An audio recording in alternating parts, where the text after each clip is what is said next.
Vote चोर गद्दी छोड़, पूरे प्रदेश भर में यह नारा गूंज रहा है। वहीं राजनांदगांव के इमाम चौक में भी ये नारा गूंज रहा है। तमाम नेता शहर कांग्रेस कमेटी और ग्रामीण कांग्रेस कमेटी के सेवा दल यहाँ प्रदर्शन कर रहे हैं। आप देख सकते हैं कि ये प्रदर्शनकारी प्रदर्शन कर रहे हैं। तमाम सेवा दल के लोग उपस्थित हैं। आइए इनसे चर्चा वोट चोर गद्दी छोड़ के कार्यक्रम पूरे प्रदेश भर में चल रहा है, इसी के लेकर कार्यक्रम किया जा रहा है। वोट चोर गद्दी छोड़ पूरे प्रदेश भर में चल रहा है। देखिए, जिस प्रकार से राहुल गांधी जी ने निर्वाचन आयोग की लापरवाही को, निर्वाचन आयोग के भ्रष्टाचार को उजागर किया, उसके परिप्रेक्ष्य में पूरे देश में राहुल गांधी जी वोट अधिकार यात्रा निकाले हुए हैं। छत्तीसगढ़ प्रदेश कांग्रेस कमेटी के अध्यक्ष दीपक बैज जी लगातार उस आह्वान को यहाँ छत्तीसगढ़ में धरातल पर लागू कर रहे हैं। हम सब कांग्रेस के कार्यकर्ता पदाधिकारी आज सेवा दल के इस आयोजन में शामिल हुए हैं और निश्चित रूप से लोकतंत्र को जिस प्रकार से निर्वाचन आयोग ने कलंकित किया है, हम सब कांग्रेस जन उसके खिलाफ में आवाज बुलंद करने के लिए तत्पर हैं। लगातार देखिए कि नारों के साथ चल रहा है, भाषण भी चल रहा है। तो आइए और कुछ लोगों से बात करते हैं। ये बताइए सेवा दल का यह आंदोलन हमारा मासिक ध्वजारोहण यहाँ पर हर महीना होता है, महीने के आखिरी रविवार को। उसी के आधार पर आज हम लोग ने यहाँ पर प्रदेश अध्यक्ष अरुण ताम्रकार जी के आदेशानुसार सत्याग्रह आंदोलन, वोट चोर गद्दी छोड़ का आंदोलन किया जा रहा है। पूर्व महापौर जी से बात करते हैं। बताइए कि आज सत्याग्रह, आज हमारे सेवा दल के साथियों के द्वारा सत्याग्रह का आंदोलन शुरू किया गया है। बापू ने किया था देश बचाने को, आजादी दिलाने के लिए। आज फिर से एक मुहिम चलाने की आवश्यकता हो गई है। देश को फर्जी वोटर और फर्जी मुख्यमंत्री प्रधानमंत्री से देश को बचाने की आवश्यकता हो रही है। जहाँ वोट की चोरी हो रही है, जहाँ लोकतंत्र खतरे में है, जहाँ पर चुनाव आयोग पीएम के हाथों कठपुतली बन गई है, ऐसे देश में जहाँ लोकतंत्र खतरे में, लोकतंत्र बचाने के लिए कांग्रेस के हमारे लोकसभा के सांसद और नेता प्रतिपक्ष राहुल जी आ गया है और वोट चोरी का भांडा फोड़ गया है। जिससे हम सब साथ है और कांग्रेस हमेशा अंतिम तक साथ रहेगी हमारे राहुल जी के साथ। और इस वोट चोरी के जो मामले को है पर्दाफाश करके लोगों के बीच लाएगी और वोट चोरी का हर जिला स्तर पता लगाएगी और जनता के सामने रखेगी। ये लगातार देख सकते हैं कि ये प्रदर्शन जारी है। और आइए से बात करते हैं। जी बताइए, वोट चोर गद्दी छोड़ जो है, ये नारा राहुल गांधी जी ने हमारे जनजन के नेता और लोकसभा में सदन के विपक्ष के नेता राहुल गांधी जी ने दिया है। उसका कारण बहुत बड़ा है कि जब पूरी जनता की राय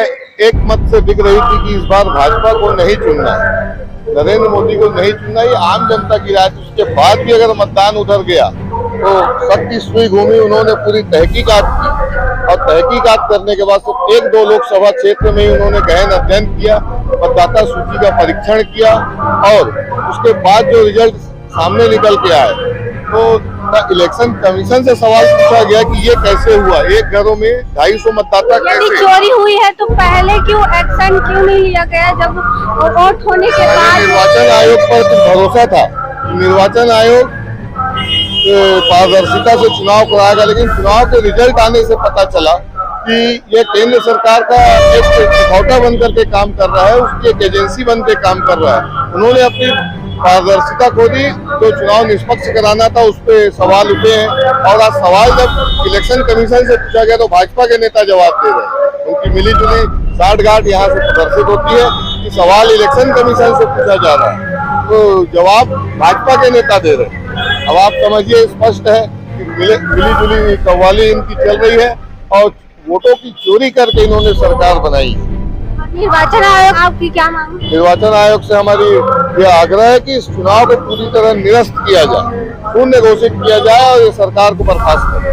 कांग्रेस सेवा दल के द्वारा आज सत्याग्रह चल रहा है। आइए कुल्लू छाबड़े से बात करते हैं, जो शहर कांग्रेस कमेटी अध्यक्ष है। जी बताइए कि लगातार सत्याग्रह चल रहा है, क्या हुआ? जिस तरीके से पूरे भारत में लोकतांत्रिक व्यवस्था का माहौल उड़ाया गया, जिस तरीके से यहाँ पर मतदान के लिए लोग आते हैं और अपना मत देकर सरकार बनाते हैं, जिस प्रकार से जनता की मतों को दरकिनार करके जिस प्रकार से नरेंद्र मोदी जी और अमित शाह जी ने निर्वाचन आयोग के साथ मिलकर निर्वाचन आयोग के साथ मिलकर जिस प्रकार से वोट चोरी की, फर्जी वोट इधर से उधर करने का काम किया, इन वोटों के सहारे उन्होंने सरकार बनाई और जनता के जनमत को किनारे कर फर्जी तरीके से जिस प्रकार से केंद्र की सत्ता हथियाई है, राज्यों की सत्ता हथियाई है, इसका प्रमाण और खुलासा जो है आदरणीय राहुल गांधी जी ने किया है कि कैसे अलग अलग समय पे अलग अलग हफ्ते में राज्यों के चुनाव होना, केंद्र के चुनाव होना और केंद्र के चुनाव जो है जैसे एक राज्य में हो रहे हैं तो दूसरे हफ्ते दूसरे राज्य में होंगे, तो तीसरे हफ्ते तीसरे राज्य में होंगे। इन्होंने इस तरह से एक ही आदमी का नाम कहीं 3 बार है, कहीं 4 जगह है, और चारों जगह वो आदमी वोट डाल रहा है कि ये किस प्रकार से व्यवस्था है। जैसे वो एक कमरे में कहीं 84 वोट, 85 वोट, कहीं एक बिल्डिंग में 7-7 हजार वोट है, कहीं 1.25 करोड़ वोट बढ़ जाते हैं, कहीं 65 लाख वोट बढ़ जाते हैं, कहीं कांग्रेस के लोगों के नाम काट दिए जाते हैं। जनता जो वोट दे रही है लेकिन जो भाजपा को वोट नहीं देती उनके नाम को काट दिया गया है।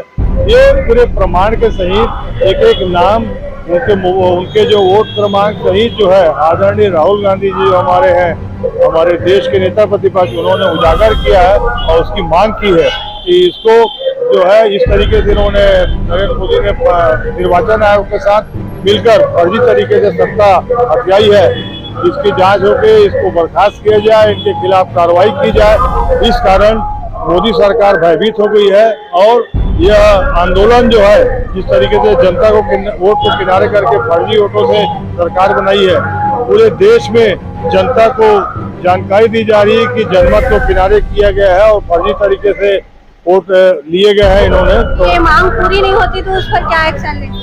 जो हमारे प्रदेश कांग्रेस कमेटी निर्देश देगी वही हम कार्य करेंगे। अभी आने वाले समय में कुछ दिनों में ही हम एक एक घरों में जाके मतदाता सूची के साथ भी एक एक मतदान वोट को मिलाएंगे। अब लगातार ये वोट छोड़ गदी छोड़ को लेकर मांग चल रहा है और देखते हैं कि आगे सरकार का क्या एक्शन है।